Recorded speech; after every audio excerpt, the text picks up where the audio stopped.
And what's going on, everybody? How are y'all tonight? As usual, you have me, Nick. You got the lovely wife, Kelly. And Hello. tonight, we brought you the man of death. Just kidding. We brought you Elliott, the Reaper. The man of death. Wow. Well, I mean, it's kind of one of those, you have the whole stigma of the Reaper, I mean, you don't bring death to, people, but you, the Legion, all the advocates are trying to bring death to all the flavor bands. So not just the flavor bands, the injustice. Exactly. So, what is everyone vaping on? So, go ahead and go first, babe. Okay, so I have 3 things. Okay.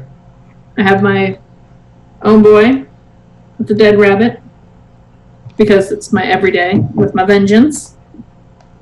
Love this stuff. Can't get enough of it. Been on it for forever. I've got the Bole Bolu on my Wicked Witch.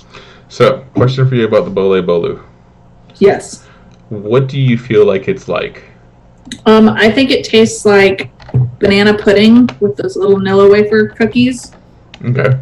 Only reason I ask that is because at the shop, we get shit tons of questions about, well, we get banana Fosters, and we get banana this, and it's like, I can almost see all of them when people talk about it. And then my last setup, I've got my number 4 grip with my Passage and a half moon tip, because we love half moon. We love... What? Nicotine's a little harsh. I'm using a heavier device than normal. And then I got that new Mika. Mika is amazing. Vanilla peppermint. It's like, I like to think of it as the white part of a peppermint patty. What do you got? We'll go with Elliott. Mr. Reaper. All right. Well, I might as well show all 3 of my things. So I'm using one of the last ever made Mad Modders, the DNA 70 with the Zenith tank. I'm using a local shop e-liquid, Fluid Vapor, who was actually one of the first shops, if not the first shop, on Long Island. And I'm using very clean, basic label. Nice. I like that label.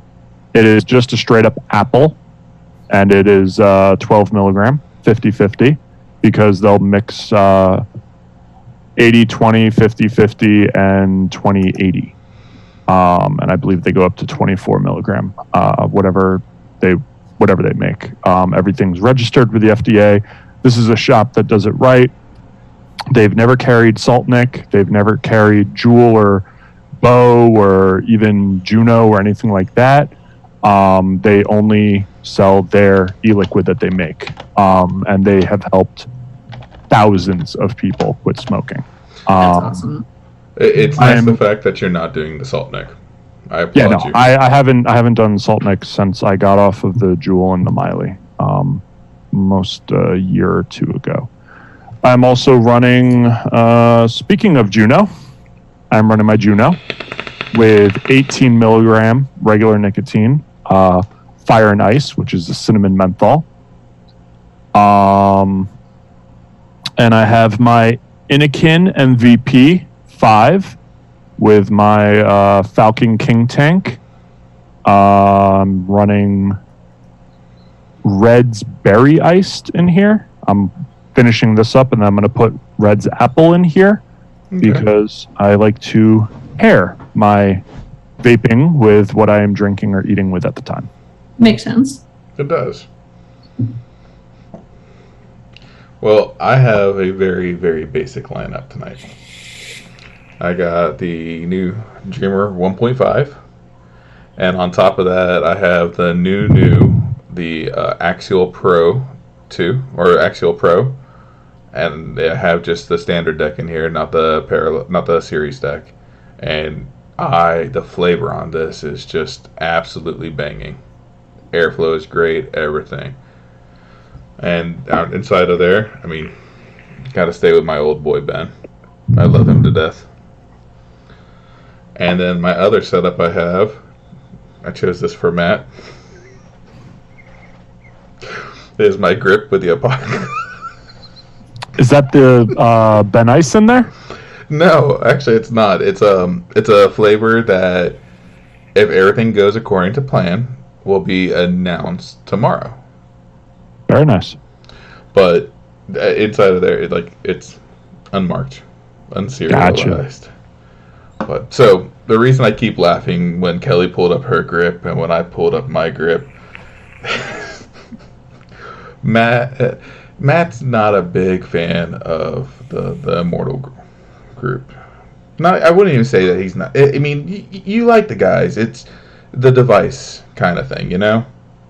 But there's been this long time running joke between me and Matt about the grips. So every time I'd see him, I'd be like, "Here, you want to hit this real fast?" And you'll do some fuck shit by just handing it to me. Not even, I don't even realize what it is until I look at it and I go, really? The first time, we had talked about it, wasn't paying attention. We were at the Long Island Expo, and I was like, "Here you go, Matt, try this." And he's like, "All right, cool." He takes it, he's about to hit it. He's like, "The fuck?" And I was like, "Oh, yeah, sorry." And you thought it was because I was a different mod company fan, and I was like, "Nah, nothing to do with that. Watch the Legion shows." So as everyone knows, we always have a pet with us today. We have Miss Sally. This is our ball python.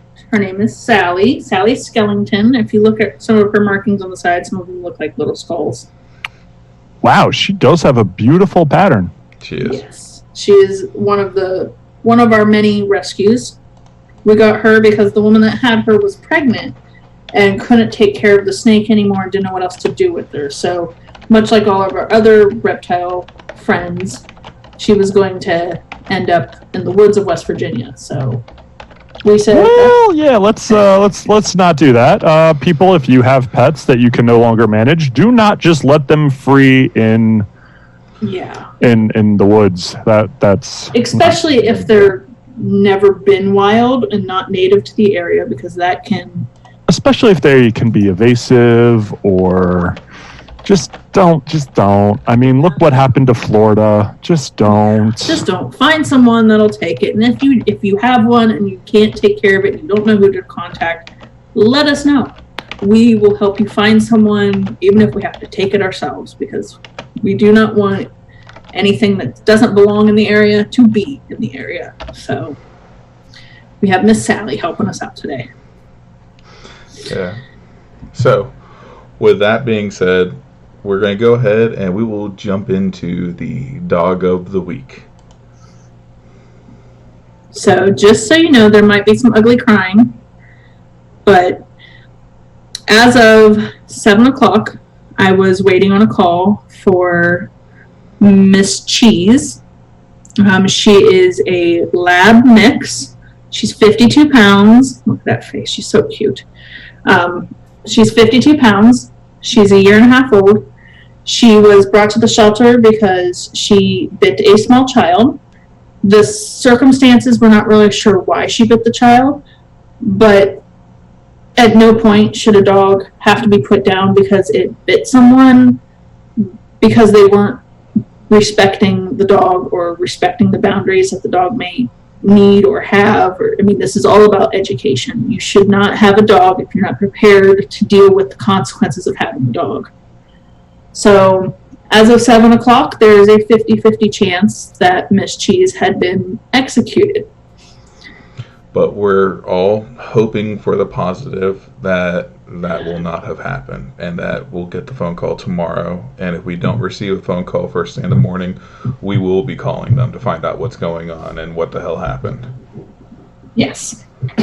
From what I was told, she was on the couch with a 2-year-old, and she put her mouth on the 2-year-old's arm.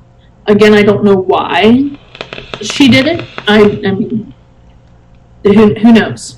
I just know that they took her to the shelter and said she's aggressive. Oh, Jesus Christ. So as of 7 o'clock, they were scheduled to put her down. And I don't know anything beyond that. So I'm waiting to hear. So if I abruptly get up and leave, it's because I'm going to go get Miss Cheese. Yeah. So. Yeah. I'm looking at that dog right now. There's no way in fucking hell that thing is vicious. No, and that's the whole thing about it. I mean, dogs get a horrible rep. The dog is 1 year old or around, or you said 2 years old, I'm sorry, right? She's about a year and a half. Okay, So the dog's pretty much a damn puppy itself. Exactly. Yeah. And that's the thing that I don't get. It's like, you have to work with the dogs. You have to, and if you have little kids, you have to train the dog and you have to train the kids. Dogs and kids don't know automatically, hey, let's not go and grab that dog's tail or let's not stick our hand in the dog's mouth. Yeah. So. In which case, you take the kid away. Right. I like animals more than people. I'm sorry. My 10-year-old this morning when I was sitting on the couch crying because I didn't know what else to do because the shelter basically told me, no, you have no chance of getting this dog. We're putting her down. Deal with it. So at 8 o'clock this morning, I was crying, and my 10-year-old daughter said, Mommy, why are you crying? And I explained to her what was going on because I don't want to lie to my children. And she looked at me and said, well, Mom, if we put down everything that doesn't listen to us, I want to have big brothers. And I mean, and one of the things that kind of really pissed me off about this specific Humane Society is, like, we reached out to them. We said, look, we will pay all the fees. We will adopt her, or we will, sponsor her, whatever we need to do, so that way this doesn't happen. The bad result doesn't happen. And they go, okay, go ahead. Yeah, we'll let you do it. And I pulled out the wallet, getting ready to make the credit card number to them. And her comment to me next was, just so you know, even if, you do pay, she's still going to get executed if we can't find her home or this and that. And it's like, so what the fuck's the point of taking the money? Yeah. It will go towards helping the rest of the facility. And it's like, I get that, but at the same time, you're focusing on this one dog. You're focusing on this one dog. Yeah, and that's the thing. Like, whenever we do the sponsoring, we always make sure that that dog will be saved. That dog could be there for 2 years. We provide the food every week, every month for the dog. But now with all that bullshit, it's like, I'm glad we ask questions. I'm glad we follow up with people because that's ridiculous. So hopefully tomorrow you'll see a post from me saying, hey, I'm driving 200 miles to go get a dog because Miss Cheese doesn't need to be executed because no one taught her not to bite or not to mouth a child. Yeah. And when we do get Miss Cheese, because that's what I'm going to say is going to happen, because I don't want to think anything bad is going to happen, that when we get her, we will train her. We will get her rehabilitated, because that's what they want to call it. When there's basically giving her love, giving her attention, teaching her what's right and wrong. Boundaries and rules. And then as soon as she is ready, we will find a good home for her. So that way she can be loved by people who want a dog to love. And it might even just be our home because, once a dog comes into my house, it's very hard for me to let it go. It really is. Talk about taking your work home with you. Fucking hell. I have a small zoo. You have no idea. Small zoo. My animals outnumber the children. Yeah, I mean, and you have to understand, like, we have 5 dogs at the house right now. When before Ben passed, we had 6. We have the 3 snakes. We have now a pet fucking tarantula. Yeah. What? No. That wasn't the face you were making earlier when we were talking about all the snakes and everything. Snakes are one thing. I love snakes as much as the next person who likes snakes. No. So we just jump back to the live feed so people can see your face when we talk about this tarantula. No, we're good on that. We're really hoping that I get the call that says come get her because I will drive all day, all night. I don't care. That dog needs to go home. It does. Absolutely. And that's exactly why we do what we do. So when we tell you that 15% of what we get for the bottle of liquid goes to the Humane Society, we're not joking. Yeah. It's 100%. We would give more if we could, but we have to pay for the liquid. People don't give it to us for free. Right. So they do, but then they frown upon it when you just run away really, really fast. Yeah. So, But I mean, there's just many things in life that we wish we could fix or we could change when it comes to the way people treat animals or the way that the animals are treated at shelters. And I want to say that we're making a difference, and we are. It doesn't feel like much of a difference though, because if you look at just how much, like the way this facility was talking, they pretty much almost execute 3 to 4 dogs a freaking week. 3 years ago, this Humane Society decided on a spur of the moment in September to execute all the dogs that they had. Yeah. Literally every single dog that they had in the kennel was put down all of a sudden. And that's perfectly fine. You know, I mean, hey, guess what? We're going to execute all the dogs, but you can't vape your flavors because that's bad for you. These dogs aren't doing anything wrong, but fuck your flavors. Yeah. So. Wow, we're just going to things that make me want to fucking pick up Lucille and start smashing heads in. All right. Yeah. Fuck. Anyways. So we're going to... So here's to positive thoughts and... positive vibes. Let's hear the good news. Okay. So we have one other thing we want to talk about real first. And Kelly has a tip of the week or tip of the week. It's a tip. I always call them tips because, you know, sometimes it's trick related, sometimes it's not. So this one deals with anxiety of your pet. So a lot of people, I get a lot of complaints that my dog has separation anxiety. I don't know what to do because my dog is just, it goes crazy whenever I leave it alone. So my advice to you is when you get a dog, invite your friends over to walk your dog for you. Get that dog used to not having you around. So obviously when you have it, show it love, but don't neglect it. Invite your friends to take it for a walk. When you feed the dog, put the food and the water down and walk away. So that way it can see that it's okay. Things like bones, rawhides. I don't like rawhides, but if you give your dog a rawhide, save it for those moments where you're leaving the house and that dog gets a special treat. That way it associates you not being around with a fun time. That will help with anxiety. If you start doing that almost immediately, you don't have to do it like day one of getting the dog, but within a few weeks of getting the dog, you want to start associating it with being okay to be alone. And it can be literally something as simple as have a friend hang out at your house while you go to the grocery store. Have your friend take the dog for a walk. You know, feed the dog without you in the room. It will learn that it's okay to be alone. So, yep. That's my tip for you. All right. And one of the other things, we're going to do a little combination today. We're going to do the advocacy. And at the same time of the advocacy, we are going to get to know Mr. Elliott a little bit better. Why does that scare me? Have I ever done anything to hurt you? No. Good Not answer. that I remember. I mean, there was that time you snuck up behind me and put that cloth around my face and said, "Do you smell this?" And I don't remember for the next 3 hours, but...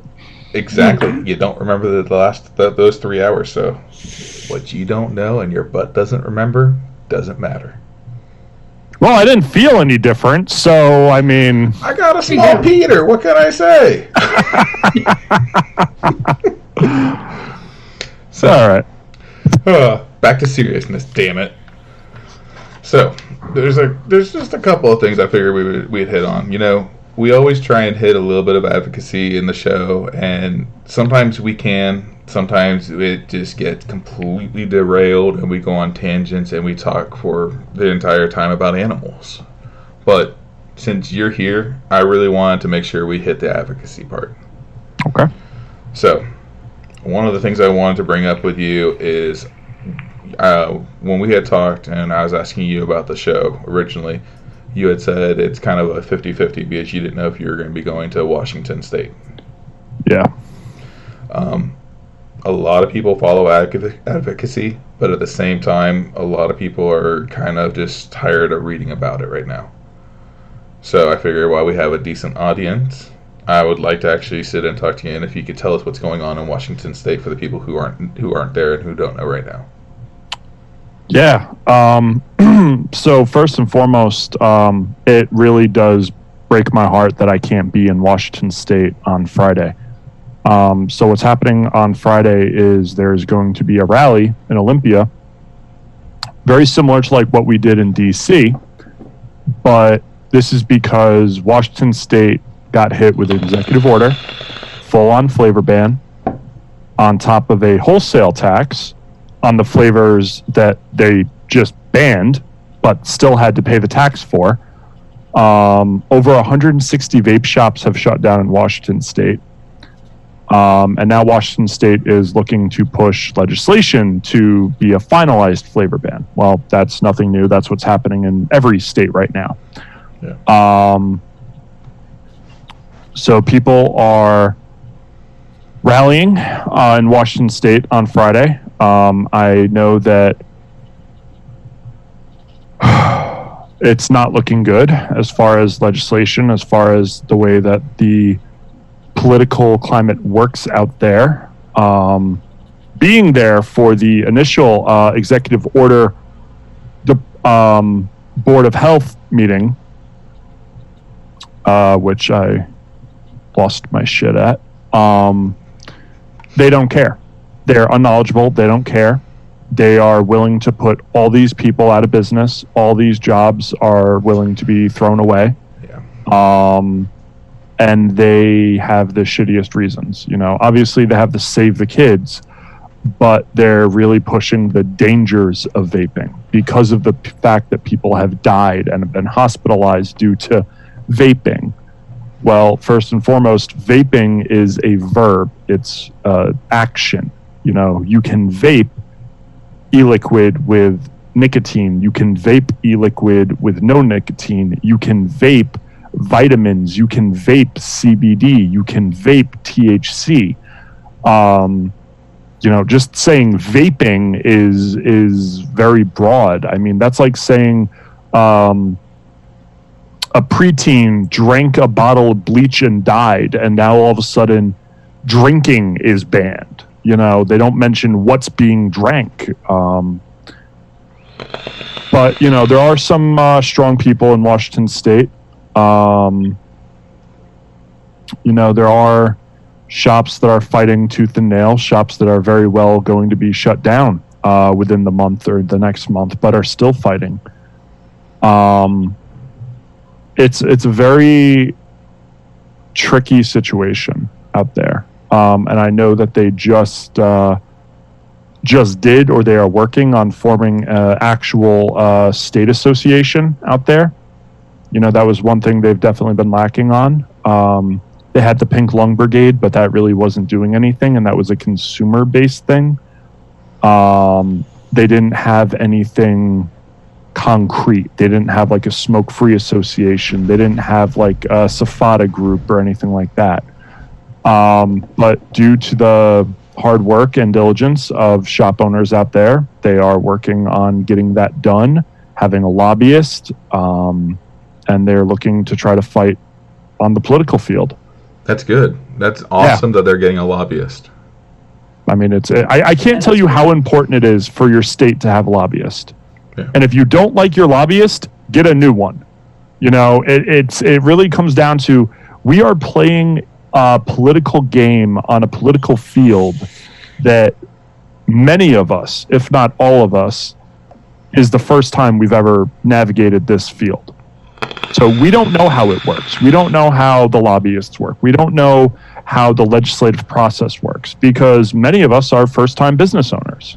Yeah. There's many people that this is the first legitimate job they have ever had. So if you don't know what you're doing, you need to work with someone who does. And Washington is working on getting that done. Better late than never. You know, and it's not due to any one situation. There's been a lot of conflict. There's been a lot of internal issues, but they seem to have been worked out. And as much as I hate that I can't be there, many people will be there who will be fighting, and I'll be there in spirit, but I have to focus on New York. Yeah. And we get that completely, man.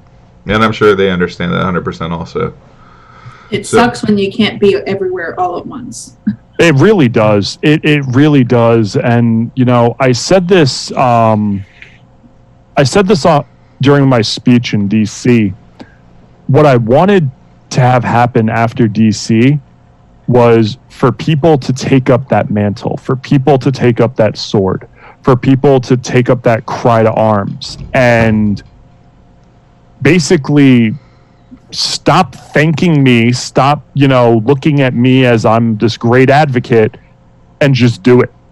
So I don't have to go to that state. So Gregory Conley doesn't have to go to every state. He's one person. So we have powerful players in each state. And sadly that hasn't happened. It's not surprising, and it won't be the last time.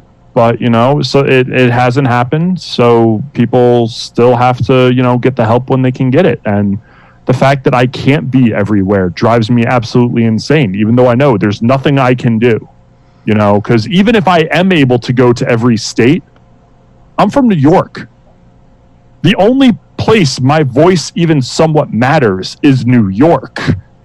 See, that's where you're wrong, though, man.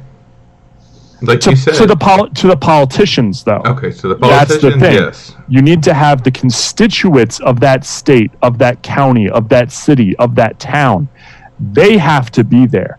If you have 30 people from out of state show up in a different state, it doesn't matter because they don't care. The only time that works is when we have numbers for the media, for passerbys, for other politicians who don't talk to us, just look and go, wow, that's a lot of people. In New Jersey, there was probably about 10,000 people there for religious exemption from vaccinations. I mean, their voices echoed throughout all of Trenton. And there was maybe 50 vapors that showed up. Now, wasn't it Tristan? I think Kelly, you told me about this, that one of the guys went and talked to... I want to say it was Chris Vance. Chris Vance? Yes. Went and talked to the people from the vaccines, and when the We Vape, We Vote started getting chanted, that they actually followed along in suit. Yeah, there were definitely some of the people who were there for the vaccinations. They took up our cry. It wasn't a lot of them, but there were some people that turned around and started saying, flavors save lives. And they would point at us, or, they would point to the signs. And just to show that this is literally about governmental overreach. This is about people telling you what you can and cannot do with your body. Yeah. And I don't care whether it's abortion, whether it's vaccinations, whether it's vaping, whether it's smoking, whether it's even using drugs. No one should tell you what you can put in your body, because that is your body. It is your life. It is your choice. Unless you are not a legal adult. Right, unless you are not a legal adult. Then you have to listen to your parents. Right, but it should not be the government that is parenting people. No. That is not the government's job. I have a hard enough time doing it with my kids. I don't need the government coming in and being like, no, you're doing it wrong. I need you to do it this way, because my way works sometimes. Like, let me stick with my sometimes, because your never is not working for me. Like, yeah, and then you have the stupid fucking commercials now about the kids destroying the jewels in the dumbest damn ways there are. Yeah, let's talk about that for a second. I haven't really done anything publicly on that because honestly, I was hoping that it was just a publicity stunt that was going to die away. No, it hasn't. See, I didn't even know about it until I watched because I don't watch a lot of TV. Well, neither do I. I watch like Prime and stuff like that, but I don't watch actual TV with commercials. Right. And we were watching the Grimm stream on Thursday, And he was like talking about it, and I just looked at Kelly. I was like, "Are you fucking serious?" And she's like, "Yeah." And it's like one of those. It kind of left my mind for a minute. Not gonna lie, my memory sucks. And the last couple of days, I switched over to a show on Hulu, and at the shop, they have commercials on their Hulu, and every fucking commercial, every time a commercial break came on, it was the same video of kids having a jewel taped to their chest, and it was belly flopping into a pool, or smashing it with a baseball bat, or launching them, or blowing them up, or it's just like, why? You're dealing with a mini lipo battery in a jewel. Yeah. I mean, extreme heat, extreme cold, water.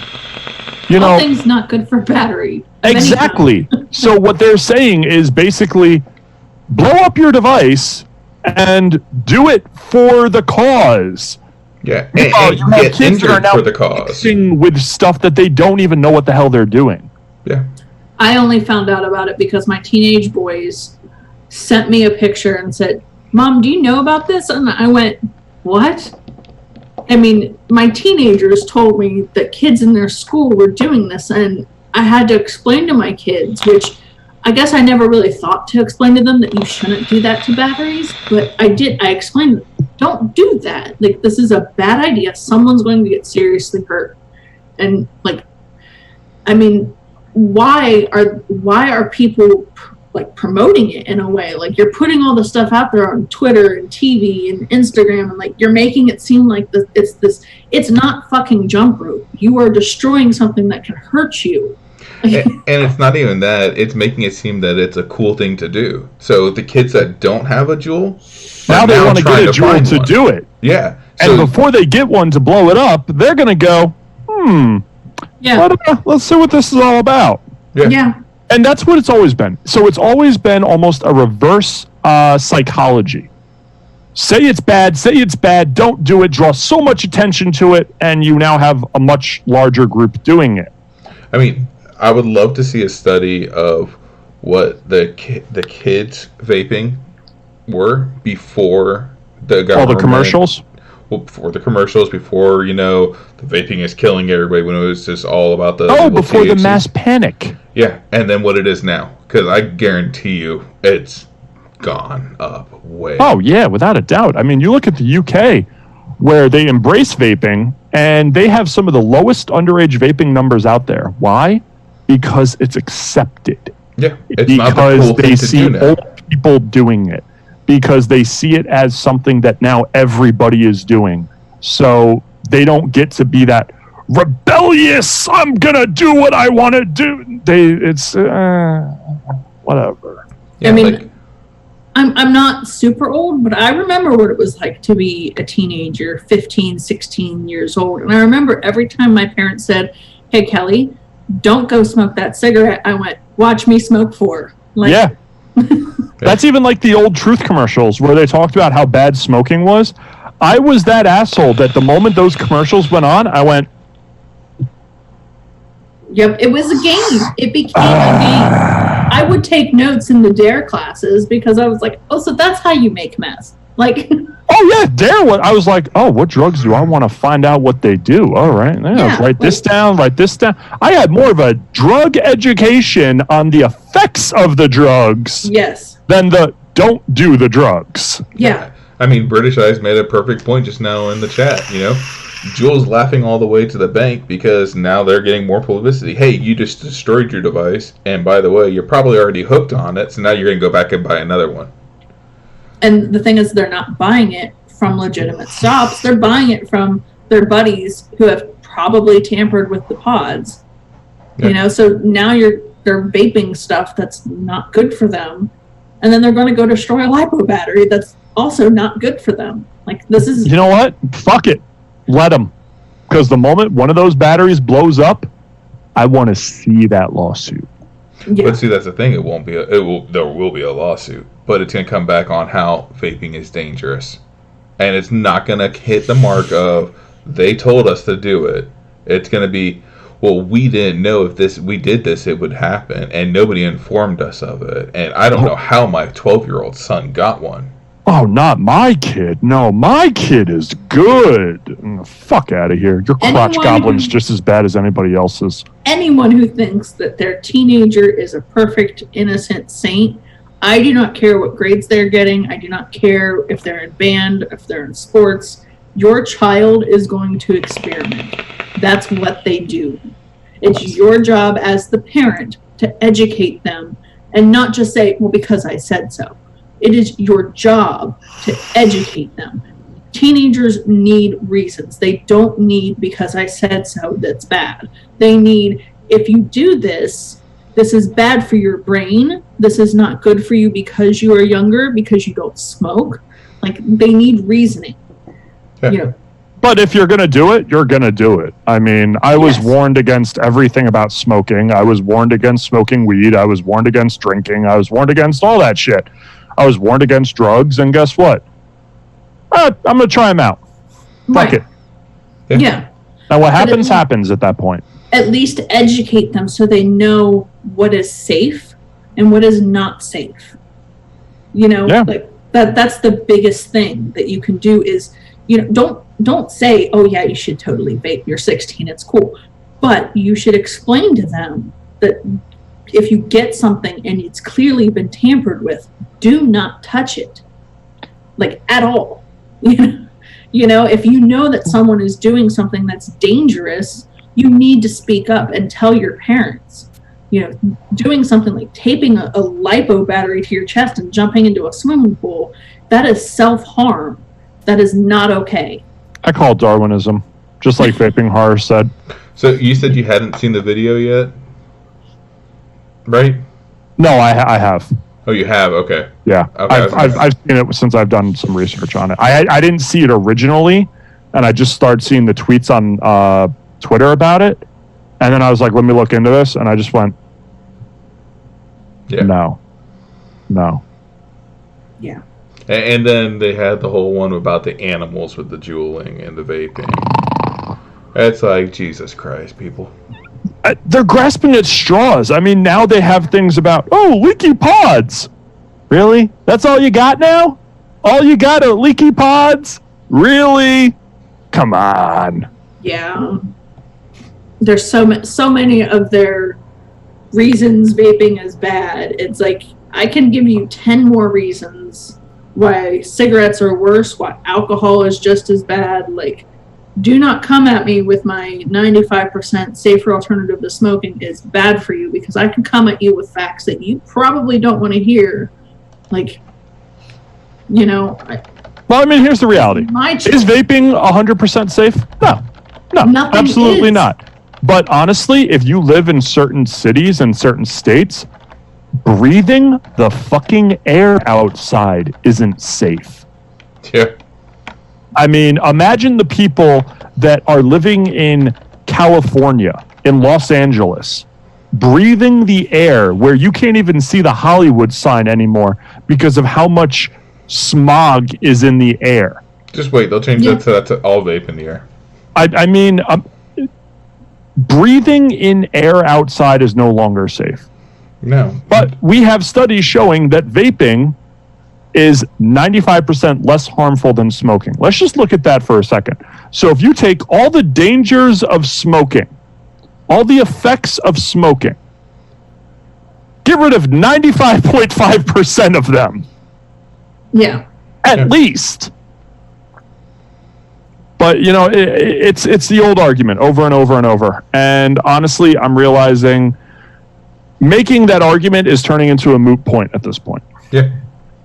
Yeah. I mean, I watched so many recalls on romaine lettuce, and they haven't banned that yet. I got sick from romaine lettuce. I actually got sick because, one, I was on keto. So I was having a chef salad, which is a bunch of meats and cheese and a hard-boiled egg on top of romaine lettuce. I ate the lettuce from one particular place, and I got sick. No other problems in my system besides like E. coli at that point. And I was sick for like 4 days. Yeah. So, I mean, and not for nothing, too. When the FDA finds a tainted batch of lettuce, they will tell you the goddamn row of the fucking farm that it was grown on. And the FDA has e-liquid recipes, has companies registered, has all the fucking furl accounts and everything. Yeah. So if there was an issue from actual e-liquid, you don't think they would know about it? Yeah. Except for the black market. Now, this is going to be one of my favorite topics for the next couple of months. I don't have to go into really to everyone watching how easy it is to create a black market in the vaping industry. I mean, you got PG, you got VG, you got flavors like from Capella, Flavor Art, TFA, and all those good companies. Make sure if you get them, they're not oil soluble, they're all water soluble. And you got your nicotine. You get your nicotine from a couple different places. If those places stop carrying nicotine, well, guess what? Don't use nicotine. Do not buy China nicotine. It is that easy. Yeah. That's it. You might have some shitty flavors because people don't know what the fuck they're doing, but that is it. Dude. And It took me, oh my God, I don't even want to think of how many fucked up flavors I made that it's like, oh my God, this is going to be absolutely amazing. Put it in my vape and it's just like wanting to gag because it's like, what the fuck was that? There were a lot of them that he was almost vomiting and go, here, try this. And it's like, no, you're dying. The best one was like I hit it. It was like rotted eggs in your mouth. Yeah. And I'm trying to hold it together. And I just look at Kelly and I look at the employee that was at the shop and I was like, you should try this. They're like, it's bad. I was like, no, this is the best flavor I have made yet. That's why I'm trying to figure out what the fuck I put in it. And Kelly reaches over and the employee gets a little good old knuckle test going on. And they're both green. And it's like, yeah, fuck y'all. And that's the other thing, too. It can taste fucking amazing on the knuckle, but when you vape it, no. But see, that's the other thing, too. It could be absolutely disgusting on a knuckle and phenomenal in a vape. 10 out of 10, if it tastes bad on the knuckle, it's going to be bad on the vape. I cannot knuckle test at all, like, ever. If I try, I instantly hate that liquid. Like, nope, not a thing I do. But that's me. When we get together next, Elliot, I'll bring you some ones that taste fucking god-awful on your knuckle, and you put it in a vape, and they're good. All right, we'll see. Remember, we were trying to create one that was pomegranate, cucumber, and mint. Because at the time, Jewel was everyone wanted cucumber and mint and pomegranate. We were like, let's get in on this train and create a juice that has all three. And it knuckle tested so great. Like, everyone liked it. Even I liked it. When you knuckle tested it, dude, you had the pomegranate right up front. Mm-hmm. You had the mint and just right there. And it was like a perfect combination. But when you vaped it, it was straight hairspray. Yeah. Like, straight used the wrong pomegranate. Yeah, it was bad. We decided decided not to do that at all because we couldn't figure it out. We're like, we're just not going to do that. But see, now here's the thing. Just like you guys were experimenting with flavors, so the industry was started by people who were making flavors on their kitchen sink in their living room because they didn't want to buy China liquid because it made them sick and the flavors absolutely sucked. So, but we learned from those mistakes. We learned you cannot use certain concentrates. We learned you cannot use certain percentage of these concentrates. We learned about using distilled water concentrates. We learned about using alcohol-based concentrates. We learned about all of this.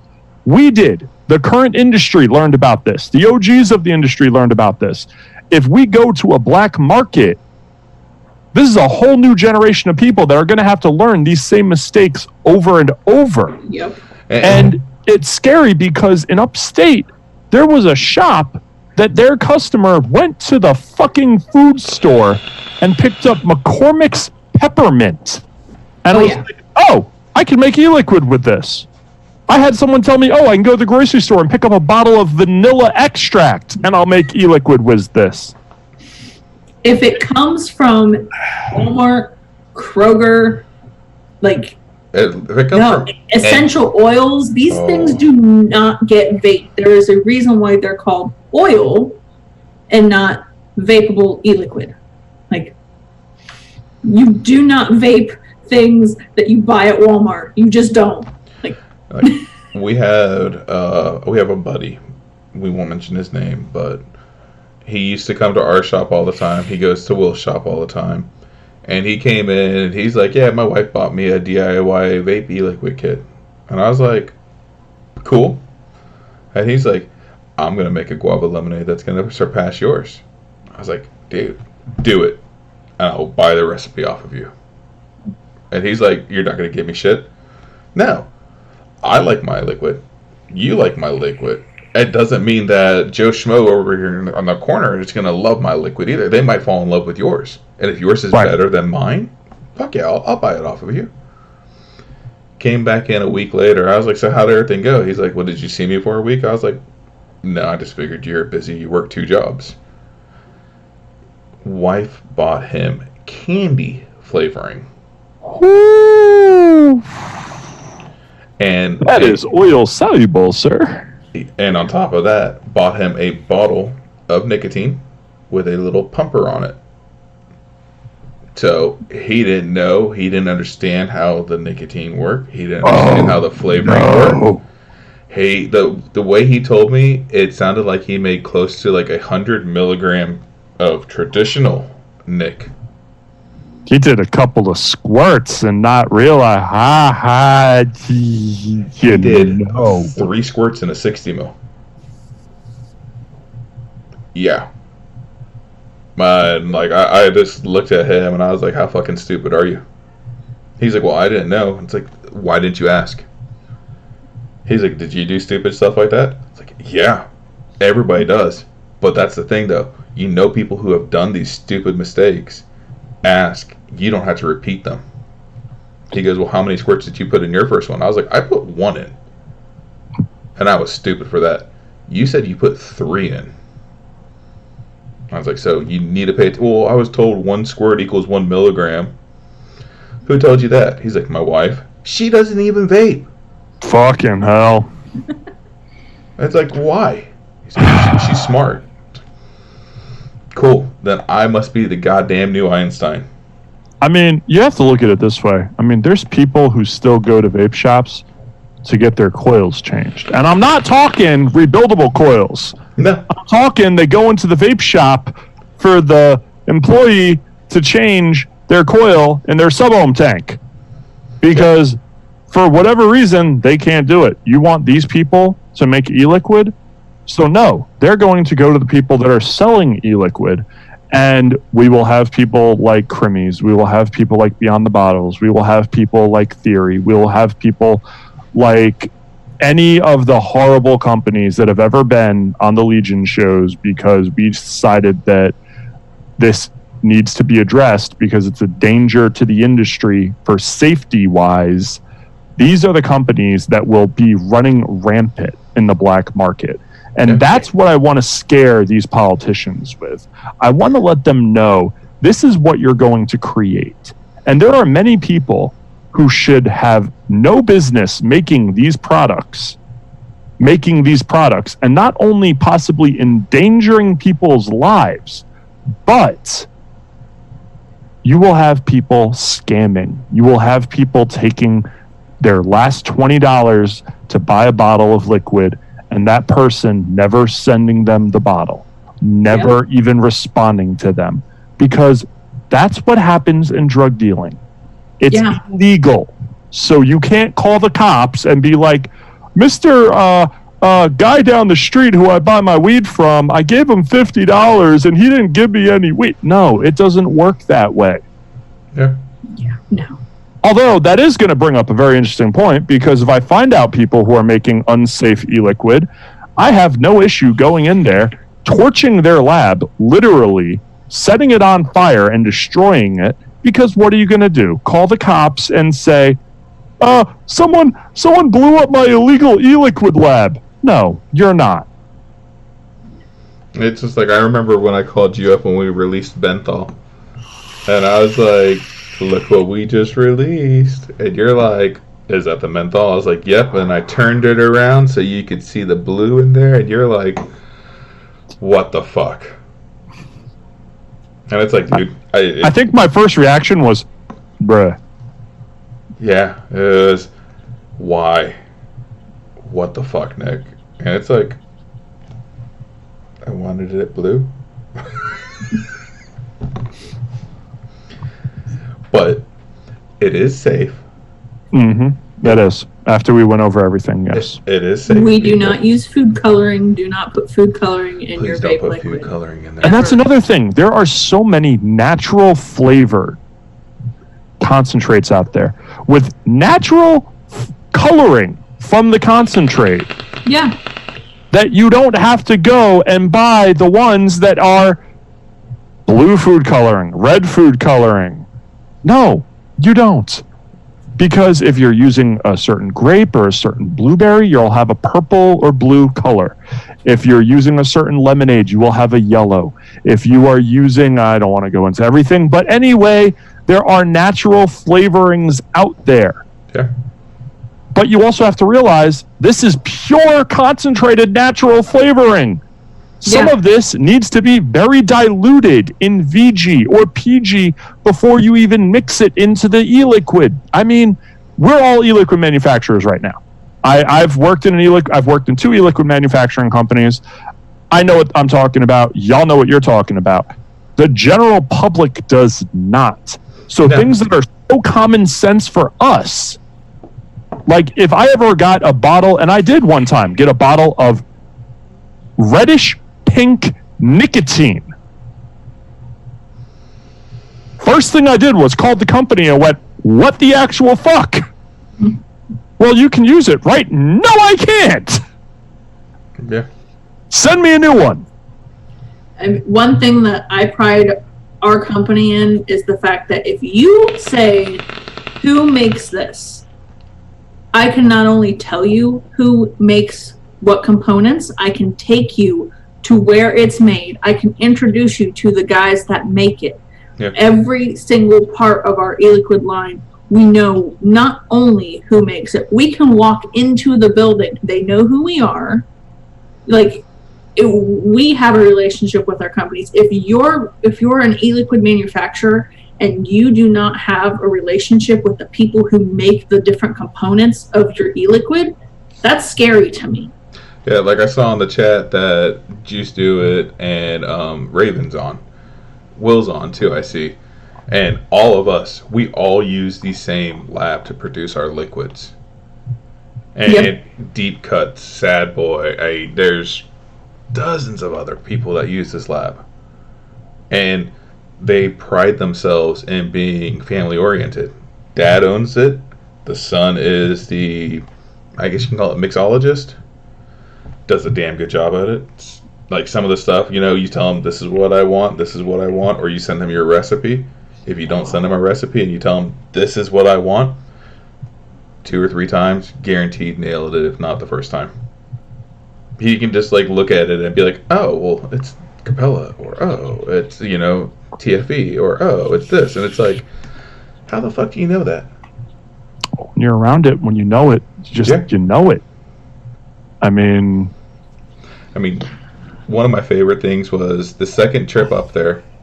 I took Will. We called Dad. We took him up there to go to the lab, and he has sent me by that time he had sent me about 15 to 20 different bottles of Ben. And because Ben originally was done with Dynamic Labs, and let's not even get started on that son of a bitch. Rest in peace. No, not even rest in peace. Yeah. Goodbye, Dynamic. Goodbye. That's all I have to say. We won't even get started with them. But they tried to screw me majorly on my recipe. And then they were 100% successful in doing it. So I had to recreate it again. And I'm sorry. As you can tell, my office, it was clean. And then I decided, hey, let's rearrange stuff. And yeah. And so, like always, I lose a lot of shit. My memory is god awful. And so I didn't remember. CRS? Yeah. I didn't remember half the shit I put in there. Took it over to liquid filling, went them up. I called them up and I was like, hey, I want y'all to start producing for me. And they're like, all right. And I was like, but here's the thing. When can I come up? When can I see your lab? I go, I'm not sending you recipes. I'm not going to do anything until I can physically see y'all, until I can get y'all to sign the non-disclosure so I can get this. And they're like, well, when do you want to come up? I was like, y'all are in Philly? He's like, yeah. I was like, how does tomorrow work? He's like, it's 5 p.m. When are you, what time would your flight land? I was like, oh no, I'm driving. And You are a savage driving everywhere, by the way. Yeah. That's all. I love it. I love it. I fucking love the wheels on the road. Dude. I do not. Well, neither one of us can do airplanes very well. No, like with my Crohn's and my colitis, if I gotta go, I gotta go. And you know what? If there's not a little rest stop somewhere, I will sacrifice a sock on the side of the road. And you cannot do that on a plane, or people really stare at you weird. Yeah, and if it smells the whole plane, it's just not a really good flight. But yeah, so that next day, I left the house at 2 in the morning, got to liquid filling by 8, left liquid filling at 10 p.m. And out of all of our flavors, I thought we had nailed every single one of them that day. Yeah. I was wrong. Ben was the worst fucking thing I had tasted my entire life. And Ben is my baby. Well, I know how much you love Ben. Ben's one of my favorite ones too. Yeah. And it like I got home, I was so excited, you know, and it's about 3 o'clock in the morning. Came upstairs. Kelly's like, get into bed. I was like, no, you got to try this. We're going to try this together. Are you ready? I saved Ben for you. I've tried all the other ones. And she's like, fuck off. I was like, no. I just kept poking and poking and poking. And she's like finally like yelling at me. And I was like, fine, we'll wait till tomorrow morning. 3 hours later, it's 8 o'clock in the morning. And I was like, hey, you ready to try it? Well, the rule is when we get a new flavor, we have to try it together. We don't let anyone else try it first. We try it together. Yeah. That's how we've done it from the beginning with Ben, and how we will continue to do it, because this is something we both have to sign off on. Yeah. So we try it together. Vaped it. I looked at her. I handed it to her. I was like, try it. And she's like, is it not good? I was like, it's horrible. Like, I was almost in tears. Like, I felt like my toy got destroyed. And she's like, it can't be that bad. She tries it. She's like, that's straight cat piss. I was like, yeah. But if you knuckled it, dude, 100% dead on original OG Ben. But when it comes to the vape, not so much there. Yep, because of the heat. It was bad. And so I called him up, and he's like, well, we made 4 versions of it there. I was like, and all 4 of them suck. And he's like, okay. He's like, well, I'll send you more with this and a little bit less of this. And I was like, well, add this one in and add that in, or change this, change that. He sent me back 10 different versions. He did. He's in like a crap ton, like 10 versions and 2 bottles each, because he knew that Nick and I were going to vape them together. And the rule is we'll vape one of the bottles right away, and then we'll let the other one steep for about a month. So that way, at the end of the month, because let's face it, sometimes liquid doesn't move as fast as you want it to, and you have to be able to know if it's going to be okay. If it's going to be good on the shelf for a month or so. Yeah. No, it makes sense.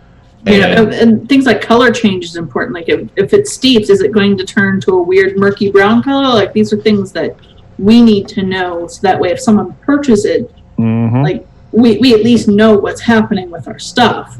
Like, I have a hidden stash of about 10 bottles left only of the first order of Ben that we ever placed almost 2 years ago.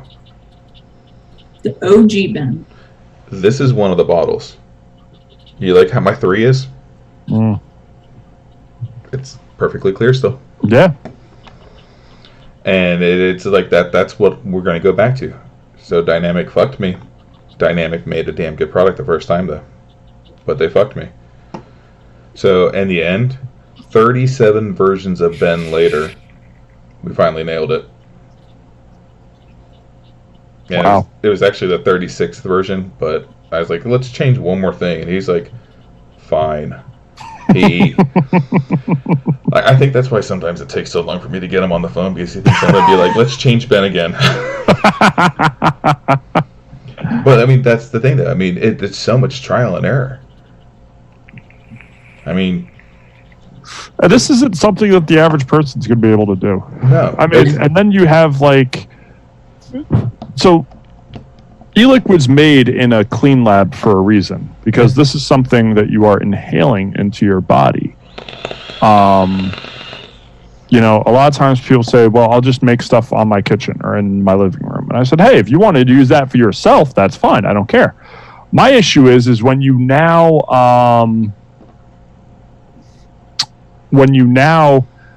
sell that to another person, because you are now putting that person's health at risk, especially if people have pets. I mean, Yep. You have pets all over the place, especially dogs that have dandruff and shed. Imagine what happens if that gets onto, say, someone leaves a syringe on the table that the dog was just over at. And now they use that syringe to either do VG, PG, nicotine, whatever, and now you have dog dandruff or dog hair now in that bottle. And say Yeah. the person who uses that bottle is allergic to dog dandruff or whatever. That person can go into anaphylactic shock and die. It's Exactly. that serious.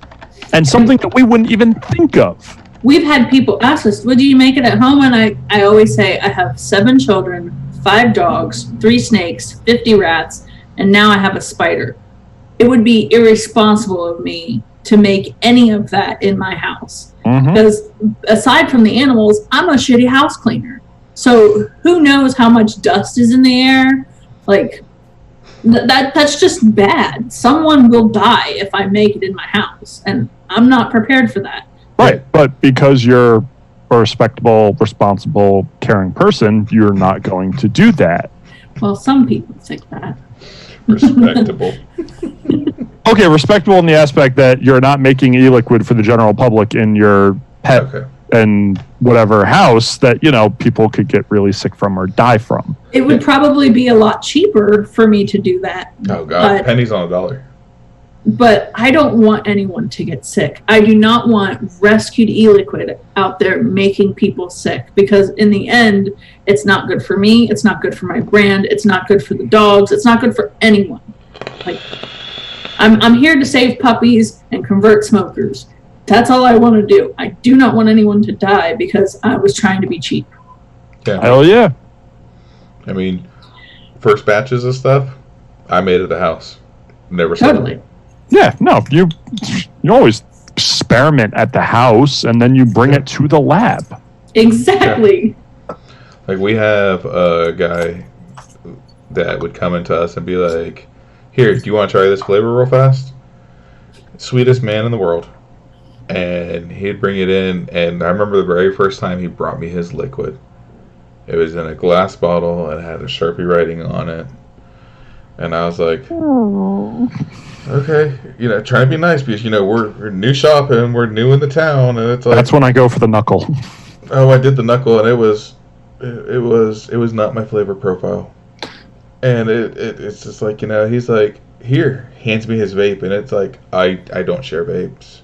You know, I was trying to push that little lie off, because I mean, let's face it, we all share vapes.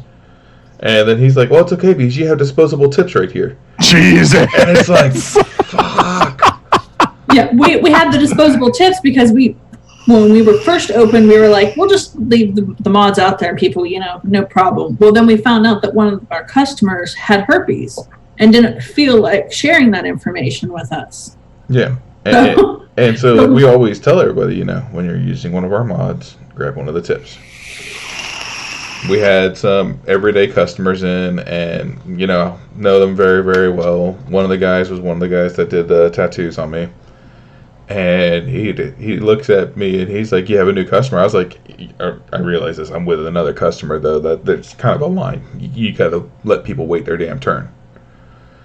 The guy was talking to him about one of the flavors, and I had it in my beautiful, beautiful pearl white Falcon tank. God, I love that pearl white. Mm-hmm. And out of the corner of my eye, I literally see him go like this. Here, try it. I wanted to run over there and scream at him. And like I saw the guy goes, yeah, I like that. I'll take the bottle of it.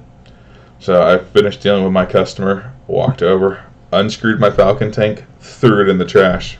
And the guy, not the customer, because the customer knows that I know he has herpes, but the customer has like the tiniest balls and doesn't want to be the nice guy that says, can I get a tip?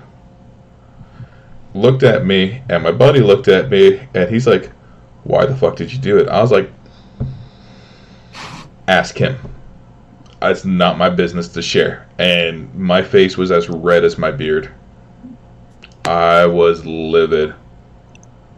Yeah, I mean, And the guy goes to him, whispers, like, in his face, I have herpes. And my buddy just, like, jumped back, and he's like, why the fuck are you in my face then? The guy left, and my buddy's still there. All the other customers cleared out, and he just looked at me, and I looked at him, and I was like, do you know what herpes is? And he's like, oh, yeah, I know what it is. I'm not stupid. I was like, we'll judge that part in a minute. I go, do you know what an outbreak of herpes looks like? He's like, well, yeah, kind of like a cold sore. I was like, yes and no. I was like, do you need me to pull up the security camera footage of that guy's face? And he's like, well, I mean, I just figured he's having an acne breakout. On his lips, around his lips, his only nose. his lips? No. Yeah. Like, and like, he was all apologetic, and he's like, well, I'll buy you a new tank. It's like, why are you going to buy me a new tank? I'll just grab one off the damn shelf. I mean, I was just annoyed and livid. Like, everything this guy was saying to me, like, he's a good friend, and everything he was saying, it was just like a smart-ass comment back to him, you know? And he's Fucking hell. And he's like, well, how's business been going? I was like, well, I just threw away my favorite fucking Falcon tank. Yeah, so let's start with that. And he's like, well, how was the rest of your week? And that was about being in the shop for about a month. And Fuck.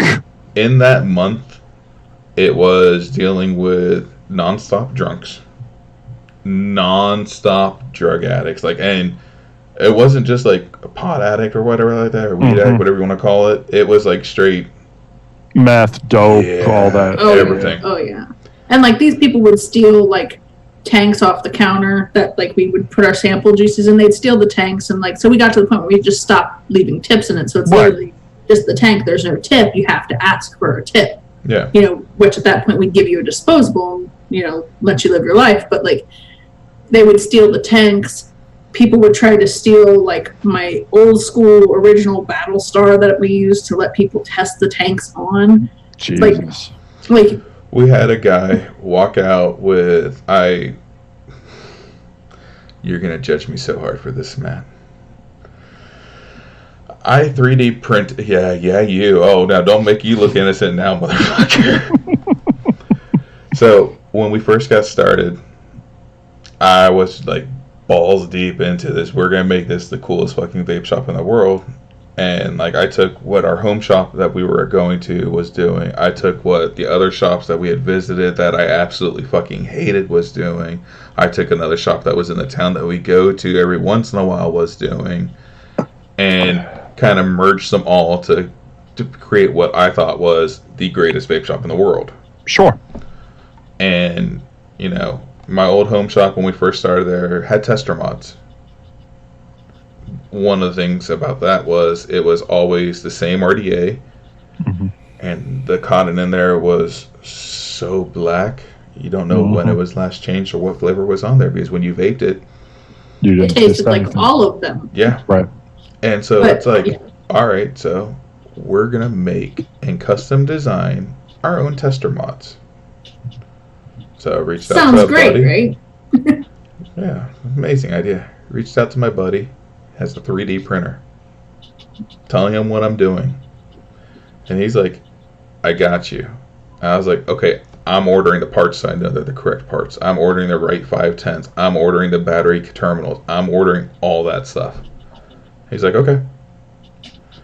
Calls me up like 3 or 4 days later because, Amazon Prime. Gotta love that. Mm-hmm. And he's like, your first 2 are done. I was like, are you serious? He's like, yeah. You're going to be hands over heel in love with it, because he even like inscribed Mean Old Dog Vapes, which was the name of our shop, onto the battery door. Get over there. I'm just blown away. Fucking beautiful. Slide open the battery door. I was so pissed. He didn't, the measurements I gave him for the battery tray for the 3D printer were wrong, evidently. Which is very possible because, like we said, I'm very forgetful. And so he decided to solder a wire from the 510, pretty much like building a LiPo box. But it gets better because I looked at him and I was like, how the fuck am I supposed to charge? Unsolder the battery and resolder a battery every fucking day? And he's like, oh no. Pulls out his knife and shaves off a little piece of the wire. And I was like, what are you doing? And he's like, no. He goes, it's okay. Just hook up an alligator clip to this and the alligator clip to the battery charger. And I watched him do it, and I'm like, oh, I fucking hate you. Wait a minute. I saw this on YouTube where dude with a giant-ass unibrow does shit like this and always tends to blow shit up and light shit on fire. Yep. Yeah. That is where I thought this was going. And I'm mad, but I'm happy. I'm annoyed, and I'm kind of like laughing to myself, like, this is stupid. Okay. Call Kelly up on my way home. She's like, so how do they work? How do they hit? Are they good? I was like, because you get it. I'm an idiot.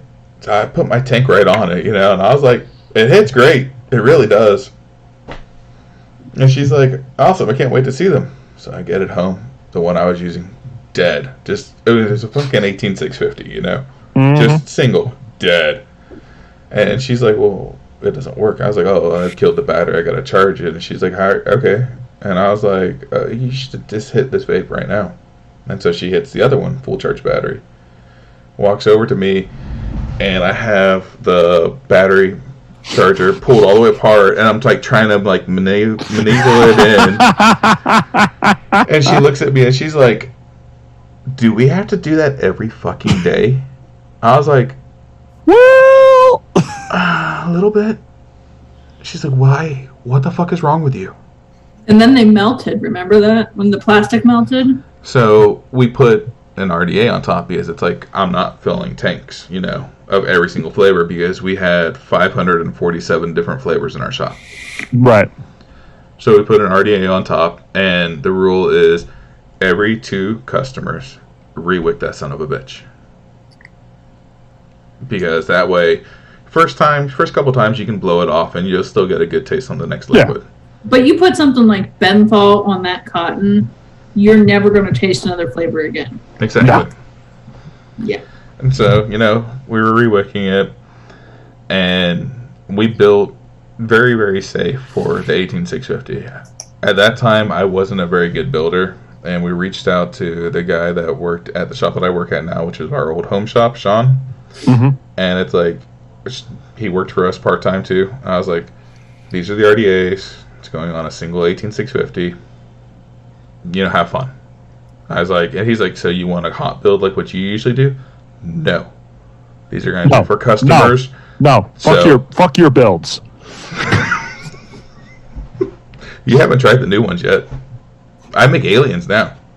Yo, my guy, I use 12 milligram in a 1.8 at the absolute lowest with 50/50. No. The last time I hit one of your mods, I tried to mouth to lung it because that's what I was so used to. I remember that. We were standing outside. It was me, you, and Bubba. We were all standing outside of that shop you took me to in Long Island. Yep. Yeah, I remember that. And I tried to hit that shit like a mouth to lung because that's what I was used to, and well, that didn't work out so well. But yeah, so the RDA ended up, it wasn't a hot build, but with the frequency it was being used, ended up melting the top of the boxes. And Jesus. I brought it up to his attention, and he's like, well, I did a honeycomb pattern, and we didn't use ABS plastic. I was like, why not? He's like, well, I didn't have it at the time. Yeah, but we had a customer steal one of the melted ones. And then 3 weeks later, that customer comes back in, rocking it. And he's like, I need to get a new liquid. I was like, yeah, sure. And he's like, I need to get some coils also.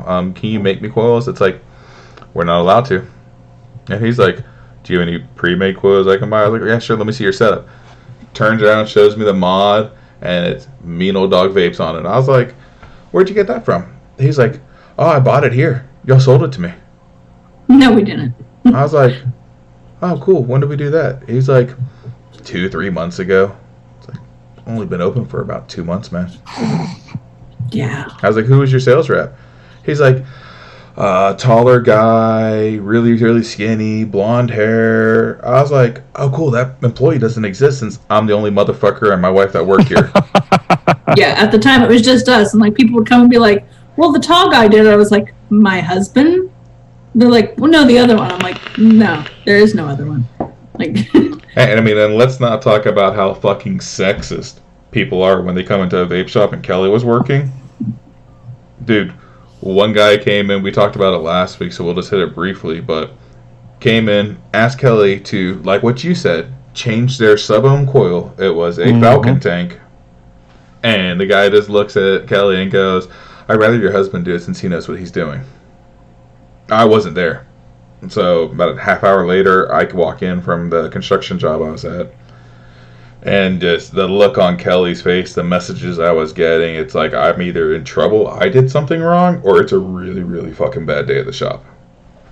Walk in, and I was like, hey, babe, how's it going? She's like, oh, so Joe Schmo wants you to change his coil because evidently my vagina gets in the way. There is no safe answer to that. No, he said, I'm going to go watch TV. Yeah, I went and I watched my happy ass straight down to the chair, sat down, watched TV. The customer goes, really? That's the customer service I'm going to get? And I was about to get up and be like, that's the way you want to talk to my wife?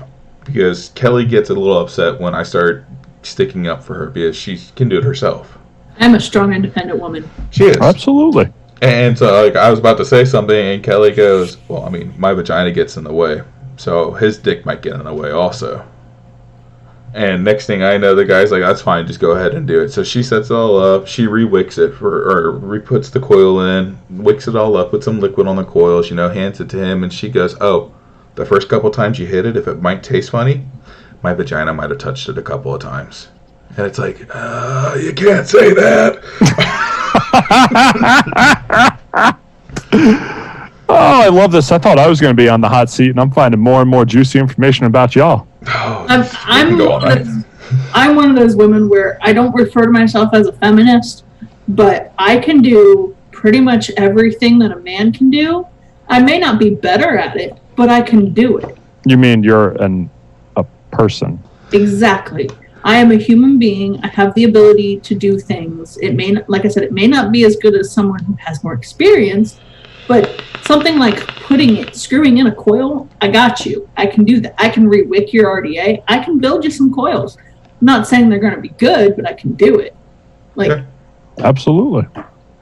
I don't subscribe to the theory that because I'm a woman, I'm not versed enough in the vape world to be able to help you.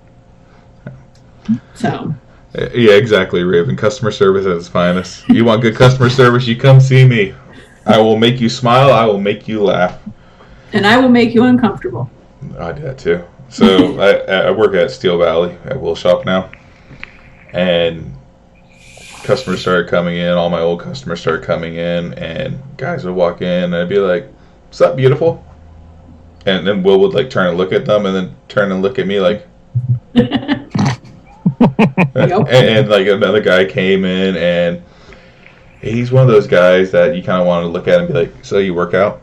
Because, I mean, he can't walk but his arm's like this. Yes. And I looked at him when he came in the door, and I was like, "What you sucking on today, sexy? You want to come try mine?" And Will's like, "What the fuck are you doing?" And I was like, "Man, that's how it is." He's like, "You told me I was a dick, so why are you treating my new customers like fucking shit?" And it's like, there's a level of dickishness that I have, and my customers enjoy it because they know I'm playing with them. Like, girls walk in, it's, "Hey, beautiful," or "Hey, pretty lady, how's it going today?" Guys walk in, it's like, "Sup, sexy." You know, you say that to a girl that just sends all the wrong messages, "Sup, sexy." You say that to a guy, they're going to do a double take and look at you and be a little confused, and then they're going to be like, "Yeah, so I need to get some liquid." See, I'm in New York. Dude, have me at the vape shop you work at, I will do that all day long. Like, when customers walk in now, Will literally goes to them as they're walking in the door, "Welcome to Steel Valley, I love you." You know? Depending on who calls during the day or what mood I'm in, it's, "Thanks for calling Steel Valley. How can we service your every dying need today?" Or, "Thanks for calling us. We're currently available. So, what the fuck do you want?" Yeah, I'm a little more. I kind of have that bartender mentality because that's what I was doing before I hopped in the vape industry. I'm just teasing you now, Kelly, because I know you really want to open that. Hold on. All right, what you got there? Fuck what I gotta say. What do you got there? You can finish. I just really want to open this. No, go ahead. Open it because you're excited. What do you I've been got? done. Okay, so I got some a DHD tip in this bag, and I have yet to open it, and I've been dying to open it because I love me some Jess tips. I haven't let her yet. I told her she had to do it live, and I told her I'd tell her, like, "All right, go ahead and open your package." So I figured I'd drag this out for as long as possible. I'm really excited because I know. I'm excited to see what it looks like too. It's a color changing tip.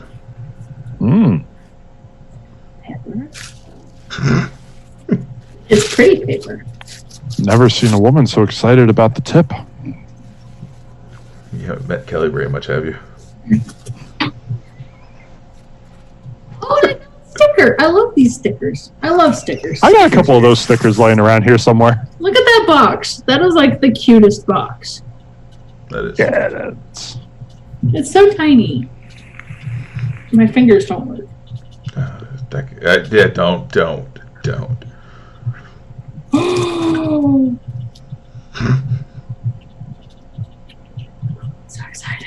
So The tip jokes that are going through my head right now. Right? So it's all black. This is the red rum. So when it heats up, it turns bright red. I guess you got to use it so you can show us. Yeah, I do. But she threw in some extras because she's an amazing person and I love her. Yeah. Jess Marie is a wonderful and amazing person. Yes. So I got this green one here because Is that green or blue? It's like a teal color. It's metallic almost. I'm shade blind, so... it looks green, and then this one is for you, honey. Ooh, that's pretty. So yeah, I'm so excited. Okay, which one do I want to put it in? What's that? That wasn't supposed to come off like that. Oh, look how pretty on there. Oh, it's like Christmas in my house. That's Okay. the best focus that's ever done on that mod. I know, it's super exciting.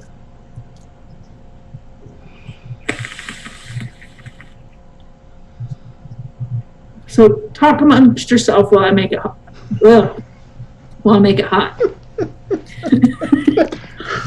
So many comments.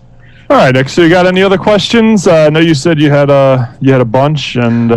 We hit on a lot of them. right Like, to it? we hit on the New Jersey ban a little bit, which was what I wanted to do. We hit on the Washington. We hit on the Juul.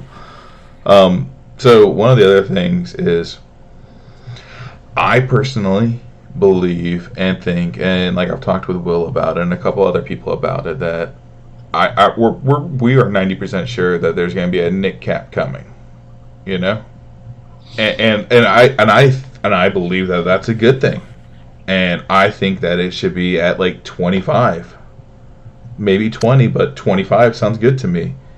Like, I know people are going to hate me for that because, you're saying that you can't do more nicotine than that. And that kind of hits on the topic that me and you have said about, it's your body. Let them do what you want to do to it. So it's a mixture between that and I've touched it in some of my videos before, but we have this false sense of power. We do. That we as an industry have. That the average consumer has. That the average manufacturer has. Where we have this grand illusion that what we bring to the table is, well, the fact that we even believe that we can bring something to the table is kind of, laughable, to be honest. Yeah. Because if they want to turn around and say, guess what? We're doing this, and you go, but we'll give you this nick cap if you don't do that. They're going to go, no, we're just going to take all of it because what are you really going to do? Yeah, I mean, and I can see where you're getting at with that because it's just like with the pod system ban, Mm-hmm. And a lot of people are like, we won, or the T21 and done. Everybody's like, we all agreed to that, and that we all thought they were going to leave it alone. We knew they weren't going to leave us alone. No. But we were just trying to make it to where they had a little less to come after us for.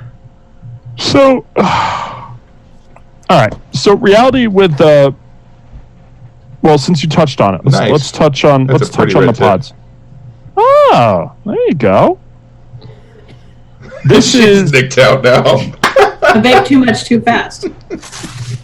This is a pod system. So Correct. Under the new federal ruling, because this is a cinnamon menthol, these pods would now be considered illegal in 24 days? Yeah. Not even 15 days. Because I thought it was at the end of the month. Oh, it was a 30-day. Yeah. All right. It's going to be illegal soon. Yeah. Anyone who knows me, who sees me on a daily basis or talks to me on a daily basis or watches any of my live feeds, this is always in my hand. I am always using this. This is what I call my I do not kill people if I have this vape. Yeah. And it's 18 milligram. Now, granted, that's below the 20 milligram that is technically being debated right now. But the fact that these are gone is a huge blow to me. It's a blow to the company. Demand Vape makes the Juno. Demand Vape donates a shitload of money into advocacy and is very involved with fighting for vapors' rights. Oh, and I agree, and that part sucks, and I feel horrible for those guys. But what does that accomplish? Because not even like if we let them, because there's no letting them. Yeah. They go for this, but they leave the disposable systems on the market. Well, now, technically, those disposable systems are illegal already. They're post-8.8 products. And the FDA is keeping a very close eye on those products. So at any moment, they can turn around and swipe them all up with one scoop. Yeah. Now, taking freedom of choice aside, I have the right to use whatever nicotine level I want. Setting a nic cap at 20 milligram now alienates your 24 and 36 milligram users of traditional nicotine in 50-50 mouth-to-lung devices. It also eliminates 99% of your salt nicotine, which, let's be real, 99% of the salt nicotine is already illegal as it is post 8.8. However, think of I have no issue saying this, millions of people who were able to quit smoking using the high milligram salt nicotine. Yeah.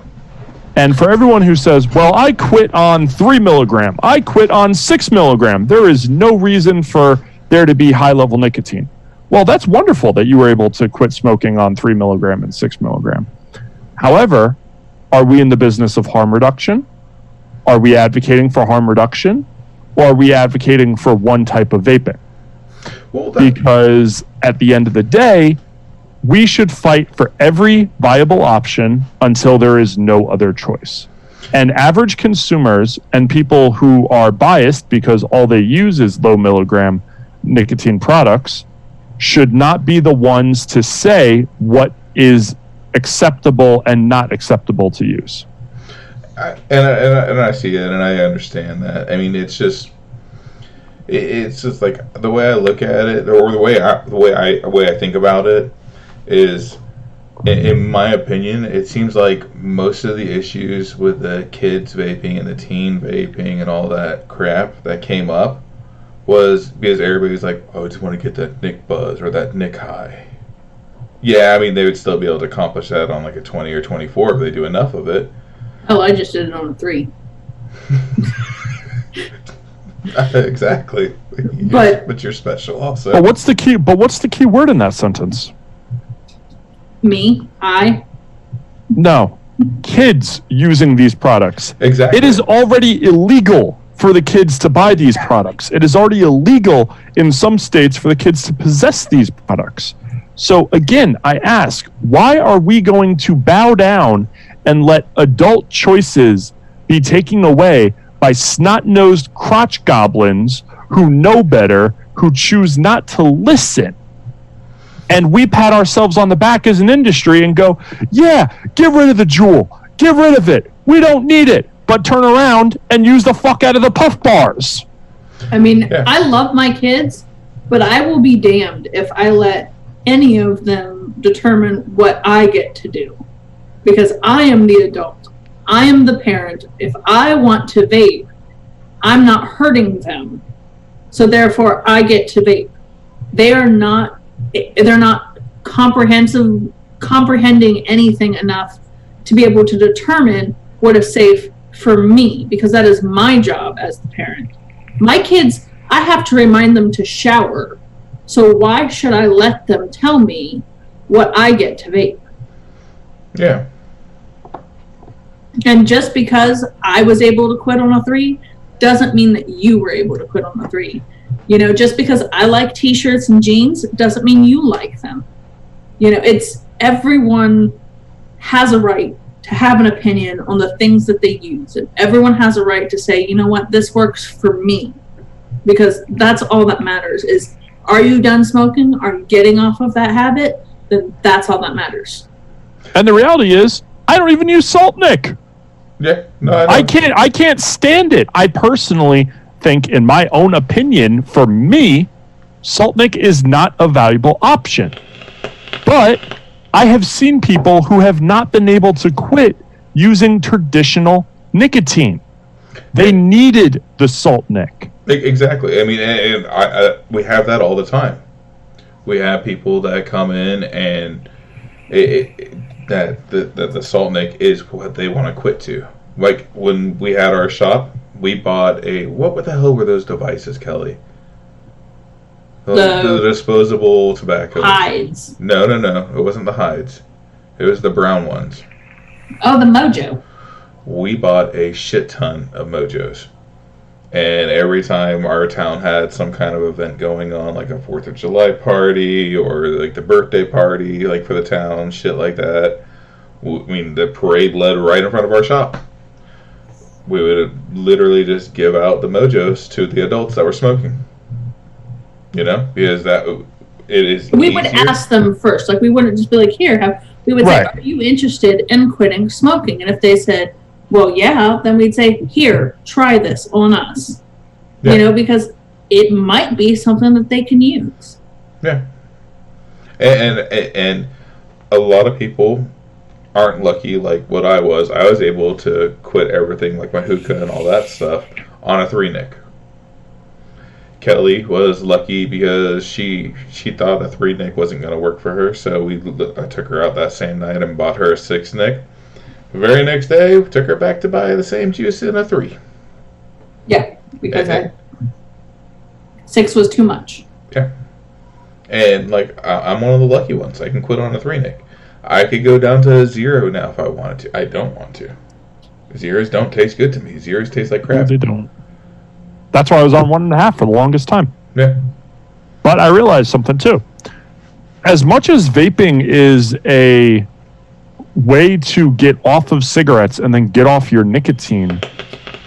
For some, for others, it is just a way of replacing the product that gives you your nicotine from something that has hundreds of other chemicals in it, thousands once it's combusted, to 4. Yeah. Yeah. So people who enjoy their nicotine, like me, take away my nicotine, and that's what we save for when it's time to riot in the streets. But I've also been using nicotine since I was 8 years old. Yeah. So I one, don't want to just not use nicotine anymore. 2, physically, chemically, I can't just drop my nicotine. And nicotine's not the bad thing either. No, No different than caffeine on a chemical breakdown. Yeah. Yeah, exactly. And caffeine's not illegal. No, sugar fuck no. is, I just sugar found is out. worse for you. I just found out that there are 7-Elevens now that have the new 7-Eleven coffee machines in it that you can get straight espresso. Yeah.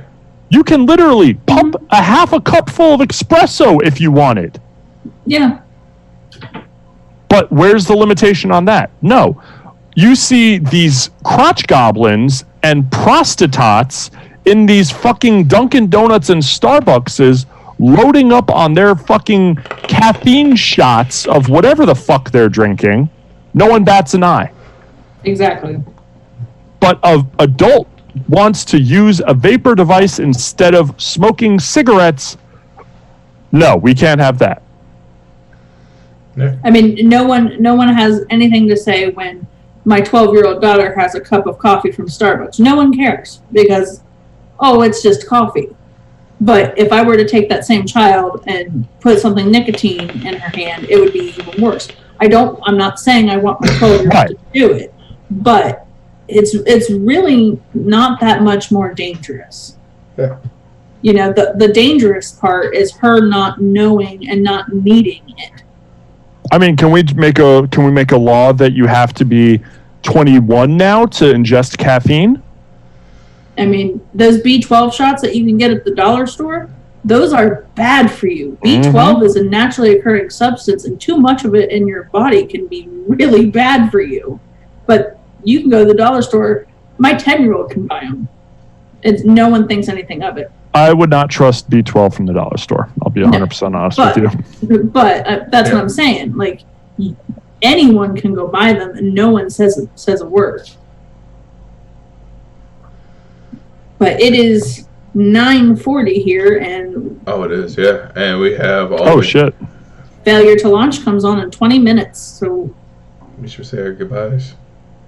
Yeah, we should say our goodbyes and get ready to watch the Failure to Launch, folks. I cannot talk. It's okay. You're still on a Nick buzz from your 3 dick. Well, you know. Lightweight. Well, guys, thank you for having me on. This has been absolutely fantastic. Everybody who's watching, make sure you smash that like button and subscribe. Yes. Great people, great cause, great e-liquid too, if I do say so myself. Well, thank you. Of course. That doesn't look like we paid for that at all. Well, that's why you're wearing. And I'm over here wearing my construction shirt and not even my liquid company.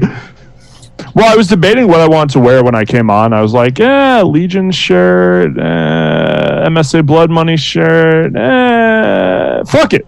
I'm going on the rescue show. I'm going to wear the rescue gear. So, before we actually do sign off, with that being said about the Legion, you want to give everybody a heads up of when all the Legion shows come on so that way they can tune in and watch them? Because shows are fucking amazing.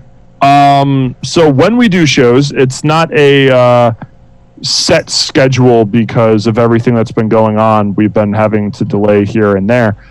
But the Vaping Legion Network on YouTube, hop on over there and subscribe. Definitely, guys. Feel free to check out some of the older videos too. Especially one of the main videos, which is, I believe, titled Massachusetts MSA Blood Money. You can literally watch the hypocrisy and the corruption inside of the Massachusetts Senate, where they turn around and ask the Republicans are asking the Democrats to allow 10% of the funds from the Master Tobacco Settlement Agreement be used to help smokers with smoking cessation products. And you see the Democrats turn around and say, no, the insurance companies can handle it.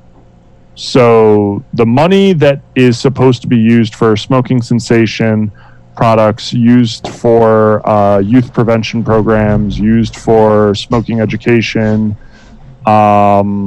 tobacco control, etc., they don't want to use that money for it. So yeah, that's a really interesting one.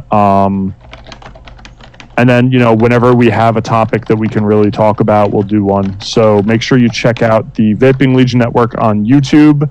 Follow us on Twitter at Legion Vaping. If you are not on Twitter, get on Twitter, because that is where the political battles are really going on. It is. And you can always feel free to follow me on Twitter at Grim Elliottini, ELLIOTTINI. On Facebook, if you have me on there, Matthew Elliott. And yeah, that's about it. And if you're in the Washington State area and yes, you get to Olympia, please, please, please, please, please go. Yes, please. Friday. I believe it's at 1:30. Friday, 1:30, Olympia. If you can, make it over there. If you are... There's something else coming up. I know Connecticut's doing one soon. I just spoke to someone from Rhode Island. There's one coming up in Rhode Island. When is that? I was literally just on the phone with them before I got on. January 29th from 2:30 to 6 o'clock in Rhode Island, I believe at the State House. There's going to be a rally with speakers and politicians speaking on vaping, pro and anti. So if you're in that area, get on over there. Sign up for CASA. They will also CASA is an amazing thing. Tell you when things are happening in your area that you can be a part of, and yeah, CASA. If you are a manufacturer, if you are a shop, join your state group, whatever it costs. Even if you're like, oh, I can't listen. The monthly cost is worth possibly staying in business for longer than if no one does anything. Exactly. Well, and Miss Sally wants to say goodbye. Look at the little noodle. She's a fat noodle. She needs to get out. Yes, she is pretty fat. Right? She's as big around as Kelly's arm. Jesus. And I wear her around my neck regularly, and the pizza guy is terrified when I answer the door because I always have at least a couple dogs and a giant snake around my neck. Did we say something was happening in Connecticut? Yes, I know there's a rally. I don't know any more specifics on what is happening as far as the government goes, or even when the rally is. I will continue to search on that and find more information, and I'll even put it on the rescued pages as I come up with the information. Yeah, and if anybody on here ever finds out information about something's going on in their state, feel free to always friend me or Kelly, Elliot, share it on our timelines. We'll post it. We'll do everything we can do also. Yeah, if you hear about anything, tag me in it, message me. Put it on my wall, whatever, and I will get it out to whoever needs to get, I'm doing 9 million things, so I may miss something. If you see it, hit me up. Even if, if I don't get back to you right away, I'll post it. Yeah. And, I mean, we even have the Rescued Kennel on Facebook. Oh, yeah, I forgot about that. So, I mean, feel free to hop in there, and you can share information in there, too. A non-advocacy related thing, we do have a Patreon, and you are welcome to join. It's unlimited members, so we're not going to cut people off. And, we use that money to help with the adoptions, help feed the shelters. So that way, it's one more way we can help. And then also we do have the Your Story at rescuedeliquid.com where you can share a happy story if you just need somebody to talk and vent to, or just talk to because, there's so much stress in your life and you're just at wit's end. We're here. It's always going to be only me and Kelly that see those emails. If it's a happy story or a success story about how you got off smoking, share it. I don't care if it's my liquid or not. We don't give a damn. Share it. We'll post it. If you don't want us to post it, just tell us. Leave this out, please. We'll be glad to. And I mean, it doesn't even have to be about vaping. It could be, hey, look at my cute puppy. I rescued this dog, or this dog rescued me, or I mean, it can be literally anything. Tell us your story. We want to hear. Because you are literally some of the best people I have ever met in my 28 years of being on this earth. Well, thank you. To be honest, I was a massive dick in my youth and middle age, whatever you want to call it, And it's just so many people were nice to me, and I never really understood it or never wanted to be kind of nice back at first. And there's just no point for hatred. There's no point for anger. I mean, I have my moments where I hate something. Like I talked about it last night on Discord with some guys, I don't hate a lot of things. The Humane Society that was dicking us around with this dog named Cheese, I fucking hate them. But it's not because of that. It's because of the tactics that they go around doing. Right. And, I'm Wiccan, Kelly's Wiccan, and, one of the beliefs is you put negative out there, negative comes back. Exactly, Elliot. And, positive vibes bring good things. Karma's a bitch. I've learned about it, and great karma is a good thing, but I don't care about that anymore. I'm just tired of seeing people miserable. And that's all it is. Like, people posted the other day in a show and was talking about how, they think they're depressed, but they're not really depressed. They don't want to call it depression because depression's a really, sensitive, eerie kind of place to be. It's like people need somebody to talk and vent to. Absolutely. And part of being in the vape world, and you, like you said, we are these sober bartenders. And you know what? Every person matters, whether you're a vapor or a smoker, or you choose to abstain from anything and your body is 100% pure. You matter. And anyone until you don't. And I'll be that person until you don't. And the only way you don't is if you stand in the shadows and refuse to get help for what's bothering you, refuse to ask for help, refuse to help those in need. Like, be that person. Reach out. If someone's upset, ask them why. You don't have to be a licensed therapist to be a good person. Just be good people. Yeah. Everyone is on an equal playing field until they prove otherwise. Exactly. That's the way I go about it. But guys, thank you. We do have to get off so here because Failure to Launch is 12 minutes away. Yes, we got to go watch Failure to Launch, so make sure you go over there and give everyone some love. We will be over there shortly. That's a fun show. I was on that show. Yeah, they're great people. I mean, honestly, I joke about how I am a horrible, horrible person when I judge people instantly before I meet them. I'm sorry about that, Matt. But, like, I really am.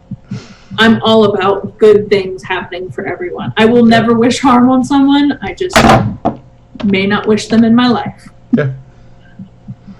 And so, with that being said, everybody, we'd like to wish y'all an amazing night, an amazing week, an amazing life. And we will see y'all again next week. And pay attention to when we post, because you never know.